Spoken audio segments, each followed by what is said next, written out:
Like light, sound can also be made to change its direction and bounce back when it falls on a hard surface.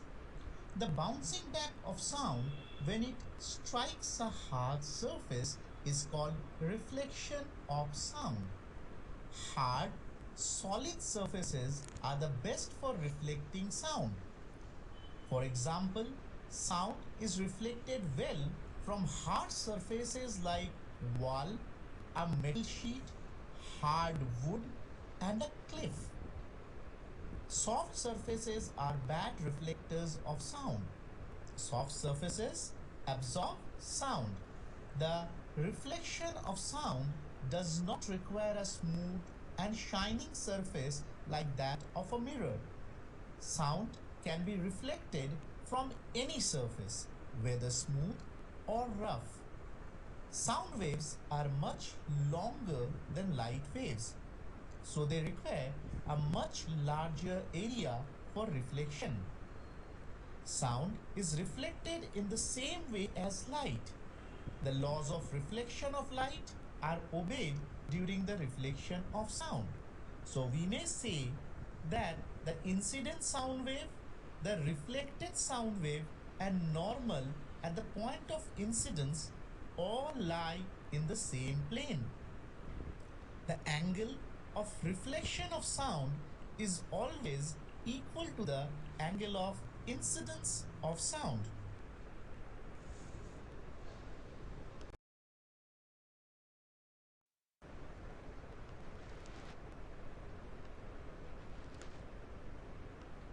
Let us now discuss some of the applications of reflection of sound. The reflection of sound is utilized in the working of devices such as megaphone, bulb horn, stethoscope, and soundboard. All these devices involve multiple reflections of sound waves. Let us describe each of these devices somewhat in detail one by one.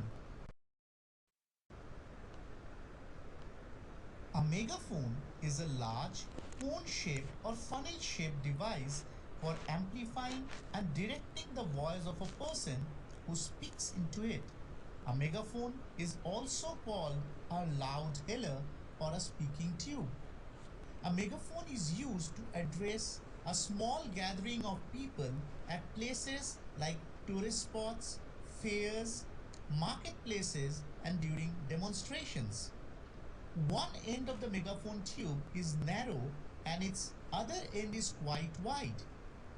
When a person speaks into the narrow end of the megaphone tube, the sound waves produced by his voice are prevented from spreading by successive reflections from the wider end of the megaphone tube. Due to this, the sound of the voice of the person can be heard over a longer distance. Thus, a megaphone works on the multiple reflection of sound. A bulb horn is a cone-shaped wind instrument which is used for signaling in bicycles, cars, buses, trucks, and boats. Bulb horns are of different design. The bulb horn consists of a cone-shaped bent metal tube having a hollow rubber bulb at its narrow end. When the rubber bulb is pressed with hand, air is forced out from the tube, making a loud sound. Just like a megaphone, a bulb horn also works on the principle of multiple reflection of sound.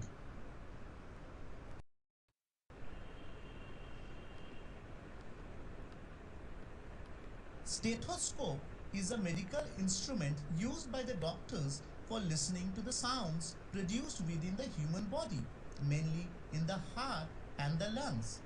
A stethoscope consists of three parts: a chest piece, which carries a sensitive diaphragm at its bottom. The diaphragm amplifies the sound like heartbeats. The second part is two earpieces which are made of metal tubes. These are put by the doctor into his ears. And the third part is a rubber tube which joins the chest piece to the earpieces. The rubber tube transmits the sound from the chest piece to the earpieces. The doctor put the earpieces of stethoscope into his ears and places the chest piece above the part of the patient's body such as heart, lungs, etc., which is to be examined. The sound of heartbeats or lungs reaches the doctor's ears by the multiple reflection of sound waves, which the stethoscope tube. Thus, a stethoscope works on the principle of multiple reflection of sound.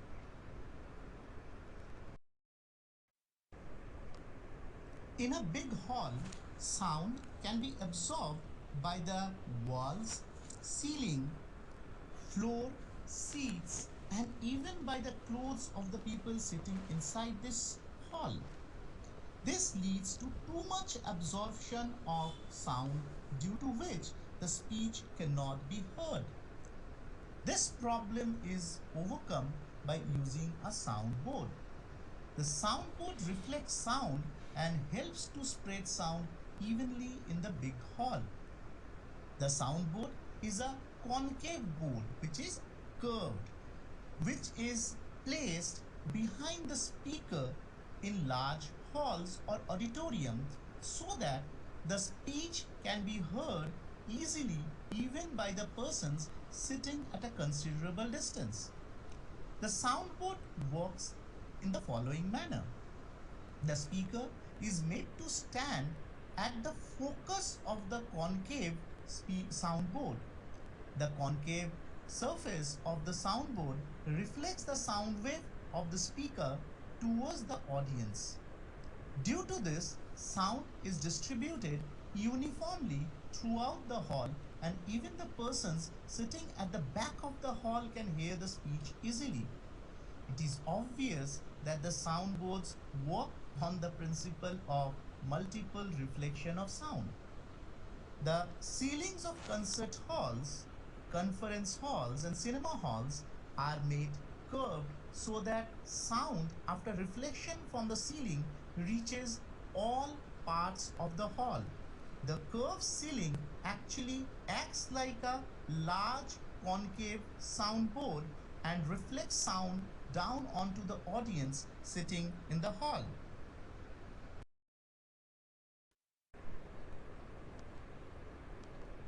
If we stand in one corner of a big empty hall and shout the word hello, we will hear the word hello coming from the empty hall in the form of an echo a little while later.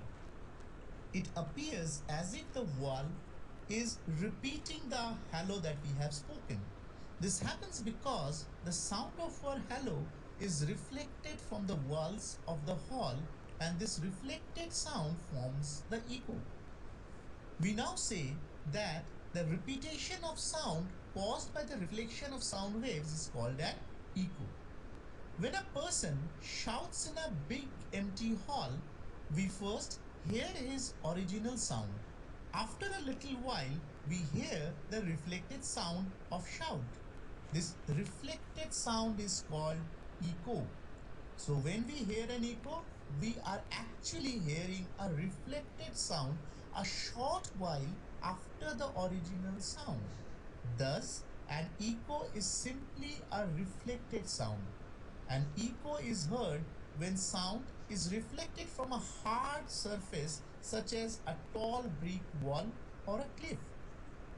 A soft surface tends to absorb sound so that there is no echo. We know that the speed of sound in air at 20 degrees centigrade is 344 meter per second. So if we shout at a hall with 344 meters away, the sound takes 1 second to reach the wall. The sound reflects from the wall and takes another 1 second to return to us. So we can hear the echo 2 seconds after we have shouted. This is how we calculate the distance of the object that is placed in front of us for reflecting the sound.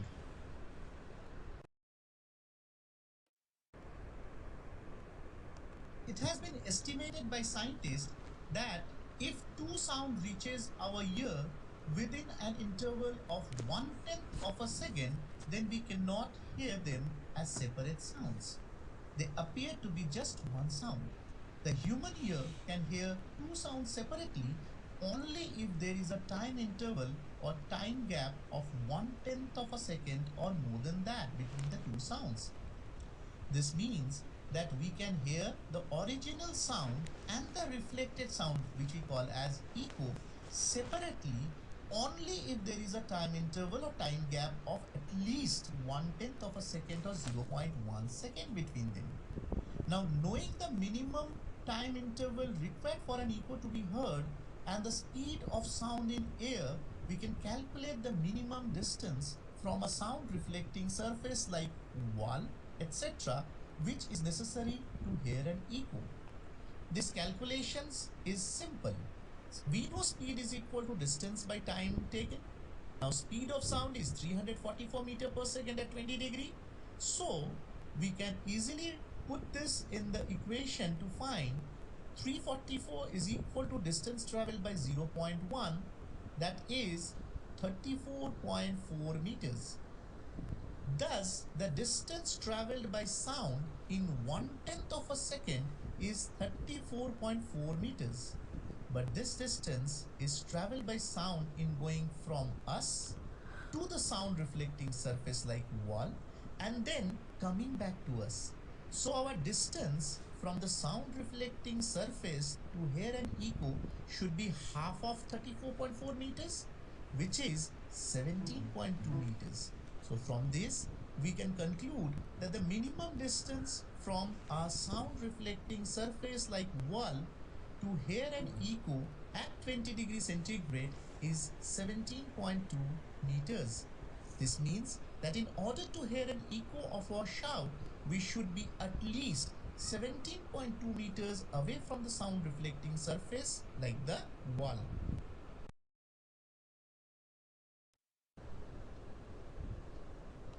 Actually, the speed of sound in air increases with increasing temperature.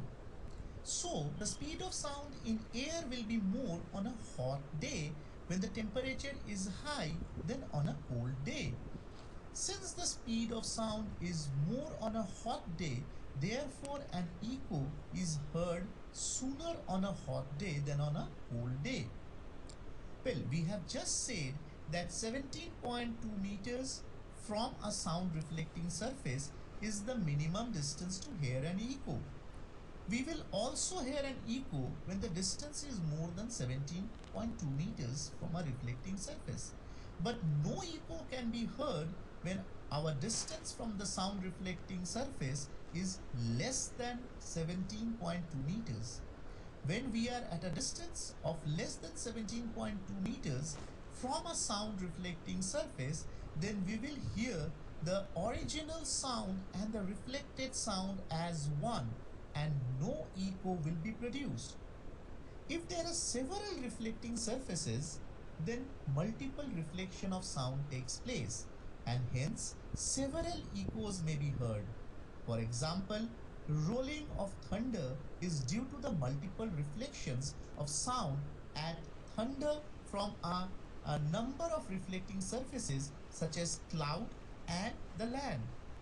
We must note over here that the minimum distance from a sound reflecting surface is 17.2 meters to hear an echo when the sound travels in air. But when the sound travels in water, then the minimum distance for hearing an echo will be different because the speed of sound in water is different. If the speed of sound in water is taken to be 1500 meter per second, then the minimum distance to hear an echo in water will be 75 meters. Thus, the minimum distance of a diver from an underwater rock to hear the echo of his own shout will be 75 meters.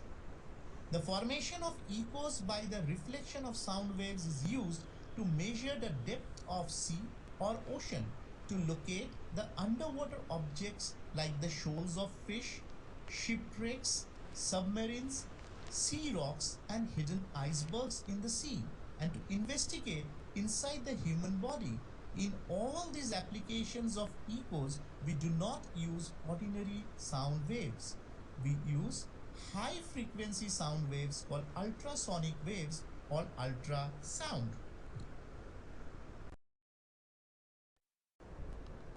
If a sound is made in a big hall, the sound waves are reflected repeatedly from the walls, ceilings, and floor of the hall and produce many echoes. The echo time is, however, so short that the many echoes overlap with the original sound. Due to this, the original sound seems to be prolonged and lasts for a longer time. In other words, a sound made in a big hall persists or lasts for a longer time. The persistence of sound in a big hall due to repeated reflections from the wall, ceiling, and floor of the hall is called reverberation.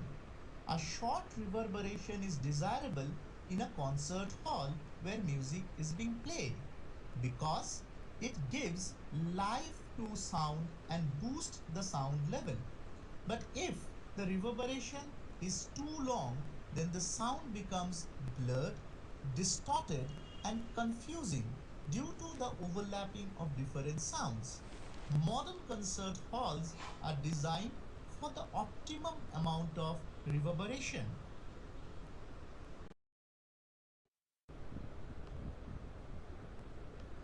The excessive reverberation in big halls and auditoriums are reduced or controlled by using various types of sound absorbing materials.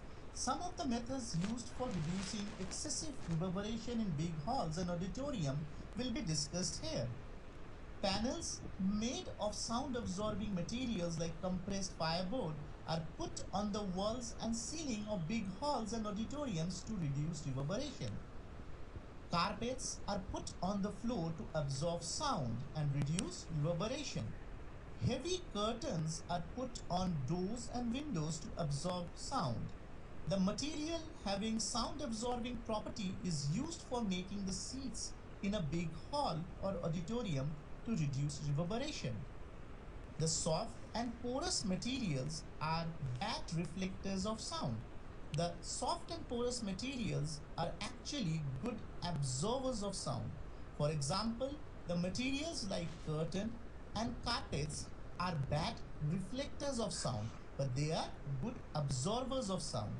The bad reflectors of sound do not give good echo of the sound falling on them. They absorb the sound and hence muffle or silence the sound falling on them. We can hear more clearly in a room having curtains because curtains are bad reflectors of sound. The curtains absorb most of the sound falling on them and hence do not produce echoes. On the other hand, in a room without curtains, there is a greater reflection of sound due to which some echoes are produced. These echoes cause a hindrance to hearing. In addition to curtains, carpets, and sofa sets in our rooms also reduce the formation of echoes by absorbing sound waves.